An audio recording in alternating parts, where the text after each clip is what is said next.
এখন আমরা শিখে নেব প্রেজেন্ট পারফেক্ট টেন্সের নেগেটিভ সেন্টেন্স কীভাবে তৈরি করতে হয়। প্রেজেন্ট পারফেক্ট টেন্সে কীভাবে নেগেটিভ সেন্টেন্স তৈরি করতে হয় আমরা আজকে শিখব। তাহলে আমি একটু বলে দিই, প্রেজেন্ট পারফেক্ট টেন্স কাকে বলে? বর্তমানে কোনো কাজ কিছুক্ষণ আগে শেষ হয়েছে কিন্তু তার ফল এখনও রয়েছে, অর্থাৎ কাজের যে প্রভাব সেই প্রভাবটা এখনও রয়েছে, এমন বোঝাতে প্রেজেন্ট পারফেক্ট টেন্স হয়। আবার বলছি, বর্তমানে কোনো কাজ কিছুক্ষণ আগে শেষ হয়েছে, যেমন আমি এসেছি, আমি খেয়েছি, আমি দেখেছি, আমি শুনেছি, আমি লিখেছি, এই যে কথাগুলো বলছি এগুলো জাস্ট কিছুক্ষণ আগে ঘটেছে, কিন্তু সেই কাজের যে প্রভাব বা ফলটা কিন্তু এখনও রয়েছে, তাই থেকে প্রেজেন্ট পারফেক্ট টেন্স বলে।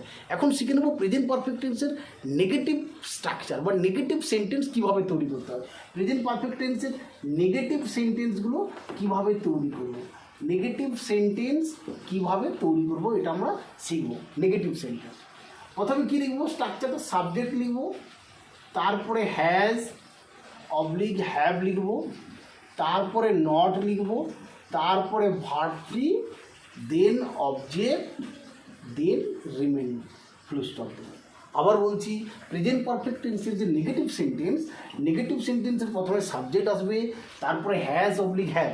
হ্যাজ অবলিক হ্যাভ বলতে অ্যাকর্ডিং টু দ্য সাবজেক্ট অনুসারে হ্যাজ অথবা হ্যাভ বসবে, তারপরে নট বসাবো, তারপরে ভার্ব ফ্রি বসাবো, তারপরে অবজেক্ট, তারপরে রিমেইনিং। চলো আমি তাহলে বলে দিই।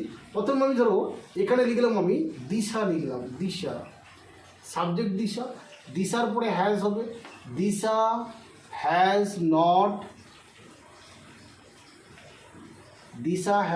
Written a poem. তাহলে সাবজেক্ট দিশা হয়ে গেল, দিশা যেহেতু সিঙ্গুলার তাই এখানে হ্যাজ ব্যবহার করলাম, তারপরে অ্যাকর্ডিং টু দ্য স্ট্রাকচার আমি নট ব্যবহার করলাম, ভার্ব থ্রি লেখা ইংরেজি রাইটের ভার্ব থ্রি হচ্ছে রিটেন, তারপরে আ পোয়েম। দিশা একটা কবিতা লিখছে না, Disha has not written a poem, Disha একটা কবিতা লিখছে না। ঠিক আমি আরেকটা দিয়ে করবো,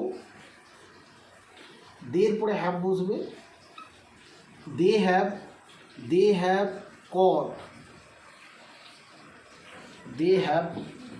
নয়, দের পরে নট বসাবো, they have not caught the birds, তারা পাখিগুলো ধরছে না, এই ধরা ইংরেজি ক্যাচের ভার্ব থেকে কট করলাম, they have not caught the birds. তারপরে আমি আরেকটা লিখছি, উই হ্যাভ নট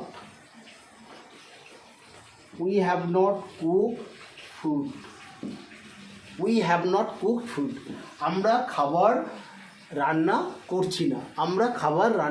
করছি না। এইভাবে কিন্তু আমরা খুব সহজেই প্রেজেন্ট পারফেক্ট টেন্সের নেগেটিভ সেন্টেন্সটা কিন্তু আমরা